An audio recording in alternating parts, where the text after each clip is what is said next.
So we're going to discuss sleep in this webinar, just an overview of a few basics, and we'll delve into more things later on. So first of all, introduction to sleep.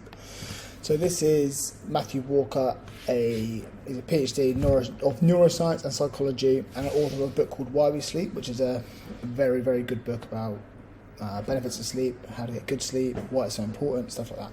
But basically this quote, he says, he used to think that diet and exercise was like the two pillars of, they're well known as the two pillars for general health, and sleep he would put alongside it. Whereas actually, since doing more research into sleep and the effects of it, he's changed his mind. Actually says that without sleep, good food, good training is actually a lot less effective if your sleep is even weakened a little bit. And so that should start this section off of how important sleep is and how important it should be for you, and how high up on your priority list it should be.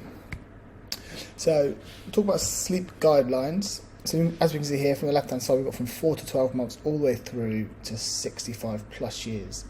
The amount of time that you need decreases as you get older, and as most of you are going to be 18 to 64, 7 to 9 hours sleep is recommended for you. So the red is the minimum, grey is the kind of top level.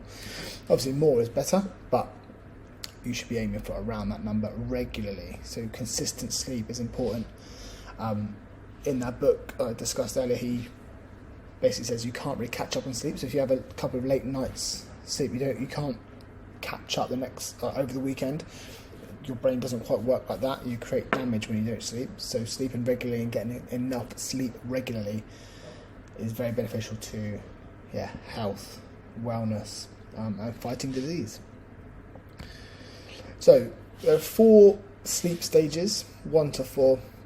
From light sleep as stage 1, stage 2, which is a bit deeper, but it sets you up for deep sleep, which is stage 3, and then we have stage 4, which is known as REM sleep. So we're going to talk about those in more detail in a bit, but here is kind of how your sleep cycle would look. So this is one night, so you're awake at the start here. As you start to drift down, you get to your light sleep, stage 2, and then in deep. Your deep sleep starts off quite big and your REM starts off quite small, but as the night progresses, your deep sleep will get shorter and your REM will get longer. So REM is good, we like to be in REM. So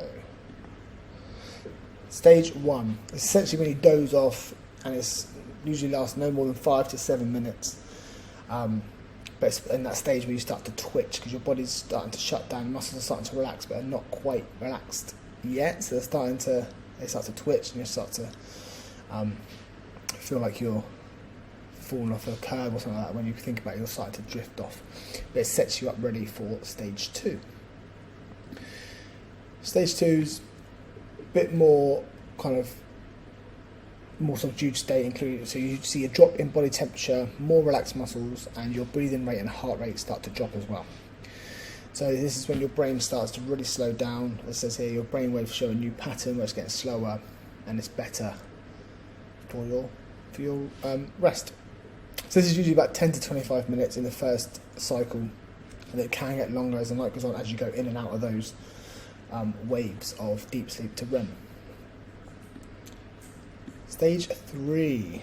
So this is known as your deep sleep. It's hard to wake up when you're in this state. So if you ever wake up, you feel groggy, or you don't feel like you quite know where you are, this can be that stage. So when you're in deep sleep, if you get woken up in this stage, you generally don't have a great first 5 minutes of the day because you're kind of a bit startled and stuff like that. This stage is very important. It's critical for restorative sleep, allowing for recovery and growth, and it's really good for your immune system as well. This is about 20 to 40 minutes per time, and they get shorter, like I said, as the night goes on, because your REM starts to get bigger. So we go back to that slide I showed here. So you've got deep sleep here. This gap between here is bigger, gets shorter as your REM gets bigger. So back to stage 4, which is your REM. Nice. So REM stands for rapid eye movement. So your brain activity starts to actually get a bit faster, and it's very similar to when you're awake. So your brain's working almost as if you're conscious, and it processes things that happen in the day. So it's really good for things like memory, learning, creativity, and like all your body pretty much goes into paralysis. Your muscles really shut down. Your temperature is low. The only thing that keeps moving are your breathing muscles and your eyes. So your eyes move really quickly, hence the term rapid eye movement. You don't usually get into this stage until you're asleep for about 90 minutes.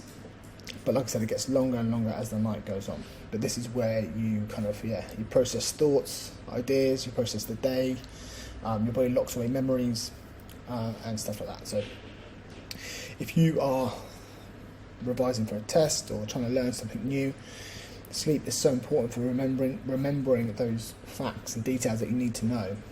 And REM is high up on that list of why it's important. That's the stage of sleep you want to be in to make the most of those memories.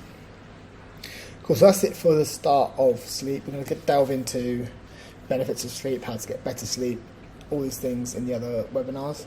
But I just want to give you a quick overview of stages of sleep, why it's important, and the guidelines and stuff. So hopefully that's okay, and we'll go into more in the next video.